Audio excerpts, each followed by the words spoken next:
Hey guys, Angry Monkey here, talking about Anime Ohio. This was a convention in the Southern Ohio area at the Sharonville Convention Center from June 23rd through June 25th. This was actually the first year that it was a 3-day convention. Because remember last year I made a video talking about Anime Ohio of 2022, and that was the first 2-day convention.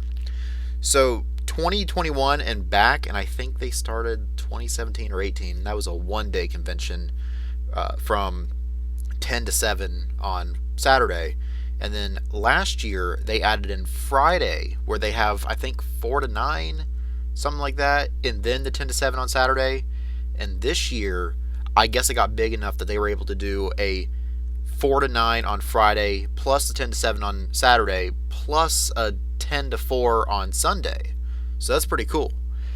Now, one thing I will say, and this I guess is the biggest criticism I have for Anime Ohio, is there was only one convention room. That was also the same complaint I had last year. But you'd think that expanding it to 3 days, I guess to fit in all these panels and stuff, but they only have the one panel room. So if you're not interested in that panel, then, well, there's no panels for you to go to. So yeah, there is still shopping, and they did add in the video game room this year. I don't think that was there last year. So at least they're expanding, but that is still kind of my biggest complaint. At least the panels were a little bit more diverse compared to last year, because last year I remember on Friday it was cosplay, cosplay, cosplay, something else, cosplay. It's like, I understand cosplay is super important to the convention scene, and those need to be there, but when on Friday you have 4 out of your 5 panels be cosplay and revolve around cosplay, it's like, well, if you don't cosplay, then there's nothing for you to do. That's the only panels available. And I think the other one was the Pokemon panel, which I didn't go to last year, but I've seen it before, and I did go to it this year. That was the only panel of interest on Friday. Was talking about the 25 years of Pokemon, which kinda was weird because Pokemon turned 25 in 2021, but I guess that's overall, whereas it's still 25 years old as far as America is concerned, because Pokemon came out in 1998. And, well, it gave me a little bit of motivation. I learned some stuff, but I don't know if there's anything I could use for a video I'm working on. There might be, but it gave me the motivation to be like, I gotta work on that super intense major Pokemon video that I've mentioned before, and I want to work on it. I've been really busy with life. Plus, my dad's not been feeling too great, so taking care of him and stuff, you know how it goes. But I'm hoping to get back to that at some point and hopefully get that up soon. Well, who knows? I guess that would be celebrating 25 years of Pokemon in America. I didn't include that in the original script. So anyway, that was Friday. Now, the last thing I did outside of shopping was I did talk to a few of the voice actors. So I walked up to Michelle Ruff because I'm like, oh, I've been wanting to meet her for a while. She's Rukia in Bleach, and she's also Yoko in Gurren Lagann. So I got her to sign for both of those. Got to talk to her. Apparently she's from the Michigan area, so that was pretty cool that we're both from the Midwest area. So that was pretty cool to talk to her for a few minutes. Then after I finished talking to her, I talked to Michael Haney, I hope I'm pronouncing his name right, who voiced so much of my childhood as far as Pokemon is concerned. To name a few: Charmander, Psyduck, Snorlax, Koffing, Cubone, Geodude, all that. So that was really cool to meet him, and he got to voice Charmander for me. That was kind of cool. I was wearing a Deep Purple shirt, so me and him talked music for a little bit. We talked about Deep Purple, of course, and I mentioned, yeah, I got to see them twice. I got to see him with Deep Purple with Alice Cooper and Edgar Winter, and so then we talked about Johnny Winter, which is Edgar Winter's brother. So we had this whole music conversation, which was a lot of fun, and then got to thank him for voicing my childhood, basically. And the poster I got from him is really cool because there's a Bulbasaur on it, so if I meet Tara Sands again, then I can have her sign for Bulbasaur. If I meet Veronica Taylor, she can sign for Ash. If I meet Eric Stewart, I can have him sign for Brock. And if I meet Rachel Lillis, I can have her sign for Misty. So it's like, this is the perfect poster for an OG Pokemon fan to be able to have like all the main characters. Unfortunately, Meowth's VA has sadly passed away, I think 2010, but I can get everybody else because the voice of Jesse was also the voice of Misty, and the voice of Brock was also the voice of James. So you get the entire cast right there. Well, okay, I guess aside from Pikachu, but I don't see me going to Japan for Ikue Otane, but if she ever does come to America, that'd be kind of cool because there was obviously Pikachu on that poster as well. After I finished talking to him, I talked to Dina Sherman, who's Yachiru in Bleach, and so that was really cool to talk to her for a little bit. All these voice actors were so friendly, and she's never been in the Ohio area. So I'm like, oh, well, try some of these local things. She's like, oh, that sounds really cool. I doubt she tried it, but it's always fun to give suggestions. And if you have some free time, you're like, you know what? I'm going to try this restaurant that this guy mentioned because that sounds really good. Then the last one on Friday I talked to was David Vincent, who was Grimmjow in Bleach. There were a lot of Bleach voice actors there. So I got to talk to him for a few minutes, and that was pretty cool. I also mentioned a few restaurants to him as well. And then there were 2 more voice actors that were going to be there, but I had to wait for Saturday. But that's fine. I got most of my autographs signed. There were just 2 more I wanted to get, so that allowed the wait on Saturday to be pretty light. I just had to wait in line for Dan Warren, who was the voice of Byakuya in Bleach. His line was mostly long because he liked to talk to everybody, which was fine because he was really fun to talk to. He mentioned his experience of just getting to Ohio, and his Uber drove him like 5 minutes down the road, and they're like, okay, you're here, and he's like, no, I want to go to the airport. Oh, well, that's going to be this much money. Oh, well, okay, let's do that. And then they drive a little bit further, and then the Uber guy's like, oh, well, this is actually outside the range that I normally drive, and then that also double the price again. So he's like, what is happening here? So that poor guy, he had to pay like, they had to do some under the table payment that was still double the amount that it should have been, but at least it wasn't quadruple like Uber was asking it to be. It was weird. It was dumb. I felt so bad for him. Then he's signing autographs, and he's showing me that I cut my thumb open here, and I got like a paper cut on my middle finger here, and I'm just like, man, like that poor guy. He was in bad shape when I was talking to him. Just an unfortunate streak of luck there. And I'm like, well, I hope your next trip to Ohio is a lot more pleasant than that. And then after that, I got to talk to Brianna Knickerbocker, which I know her as Rem from ReZero, which is like the greatest character ever. And she was really nice. She's just as nice as Rem is, and so she was excited to hear my my excitement about Rem as a character, and I'm like, oh, well, let's see why everybody loves Rem so much. And then like 5 episodes in, I'm like, okay, I could see why people love Rem so much. And she's like, oh, I love it. I love all this love for Rem and all that. So I got to talk to her a little bit about ReZero and the excitement for season 3 that's coming out soon.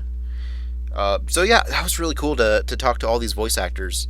So then after that, there was a couple panels I went to. I went to Brianna's panel that was at noon. So I finished all my autographs around like 10:30 or 11 maybe. And so I got to go to her panel, and that was pretty cool.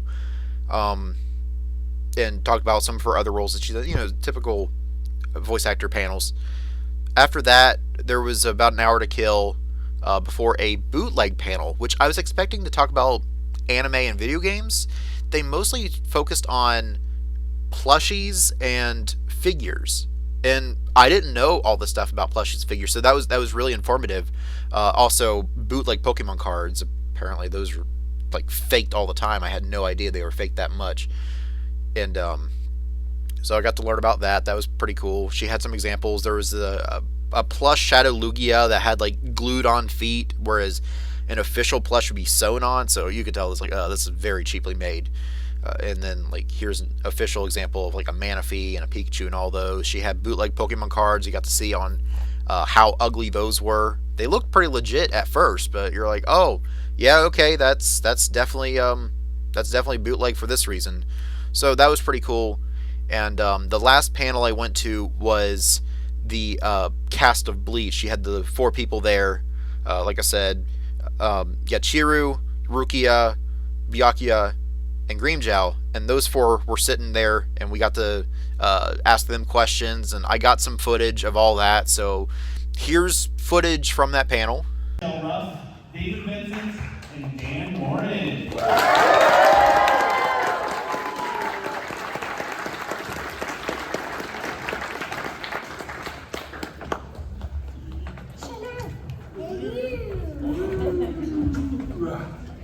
Wants us to order something from McDonald's.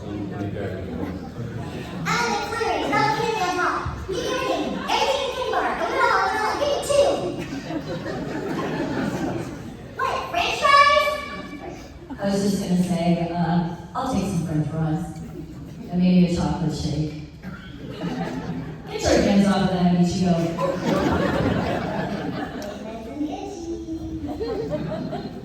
The impossible meal. That makes no sense. Give it to me now.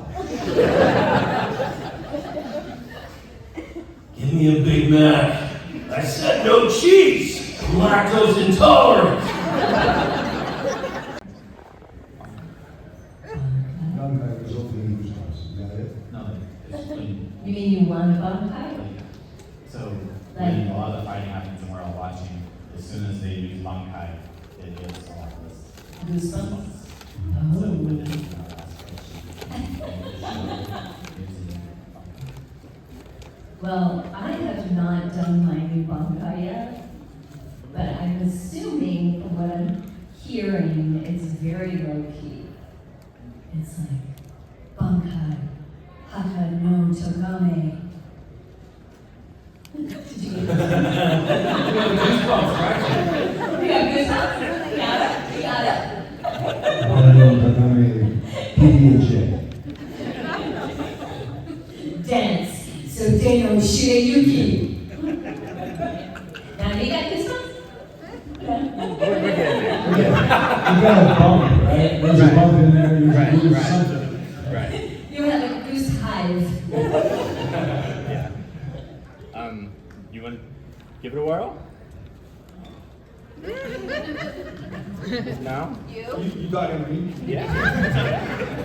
Well, I think I kind of staying with the clan norm, if you will, which would be along the lines of Senpo and Sakura, Kageyoshi, scatter. Ooh, I had a goosebump. There we go. And yeah, it was a great time. I mean, like I said, the only issue was the panels. While they were more diverse than last year, there was still only one panel happening at a time. And the other major issue I had was the vendor room. Like last year, was split in half, where you had, well, a third in the smaller room, and then in the other room was the other 2/3. But the artist alley was mixed in with the vendors, which is fine, but there seemed to be more artists than actual vendors. So, which is also, I guess that's kind of fine, but I don't know. Most other conventions I go to, they separate those. They have the artist alley in one room and then the vendors in another room. And so for them to mix these two together was just kind of weird to me. Plus, there was only one DVD booth. In the entire convention, there was only one guy that sold DVDs. And so naturally, because of that, he can charge whatever price he wants, and there's no competition. You can't be like, oh, well, this guy's selling it for $10 cheaper. It's like, well, if you're buying a DVD at a convention, you got to get it from this guy. And some of his stuff was just outrageously expensive. He had some stuff that you don't see everywhere. Like I got the Mario Bros. Movie. I know it's terrible, but I just had to get it for my collection. And the animated Zelda, which is also not really great, but again, I wanted it for my collection. But like, I saw Steins Gate Zero, which I don't have yet. I've got the original series, but I don't have Steins Gate Zero yet. And he was asking like $60 for it, and Amazon's selling it for $35. So basically get both parts for about $70, or buy just part 1 for $60. I'm like, ugh. I understand the conventions, they got to mark up their stuff a little bit, but like $10 or whatever, that's fine. But when your prices are almost double, it's like, it's not good. And there was also the $32 root beer, which that was pretty insane too. I'm sure that was delicious root beer, but I'm like, I'm gonna go to the convenience store and get root beer for like $1, $1.50 or whatever, instead of paying $32 for it, which A&W was good, and that's exactly what I wanted, because I was fine with A&W root beer. But I still want to try that root beer. It was unlimited refills though, so maybe it is worth it, but you got to drink like a lot of that root beer to make it worth it. So anyway, that's how the convention went. So you can see the footage. It's like, oh, this looks kind of empty in the vendor room. So yeah, that was from Friday. I got that. I took those videos shortly after I got there on Friday.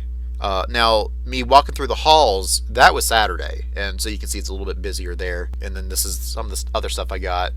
So I already mentioned the Mario DVD, the Zelda DVD, and all the autographs, of course. But I also got a few figures as well, which I have no room for these figures, but I wanted them, so I bought them.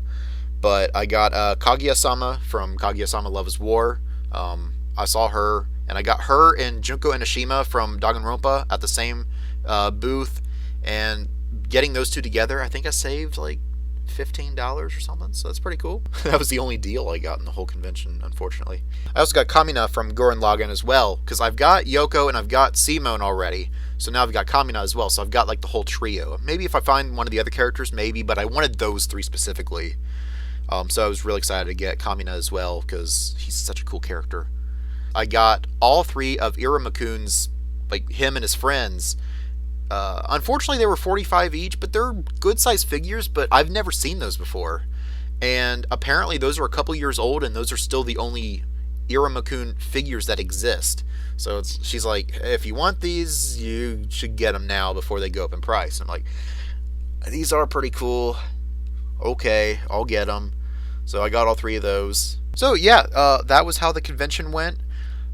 It was okay. It wasn't the greatest convention ever, but I still had fun, and I still got some cool stuff, some stuff that you don't normally see everywhere.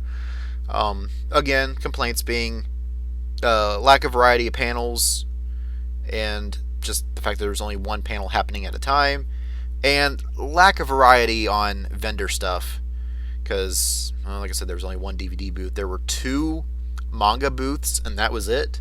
So it was kind of limited in certain areas, but there was still some pretty cool stuff there, and got some cool cosplays. So I guess we'll end with the cosplay section.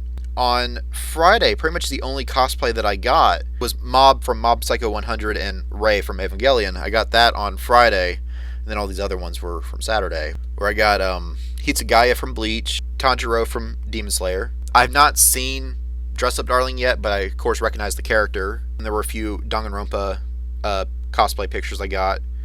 I got Kaname Tozen from Bleach. That was really cool. Got the backside of him as well.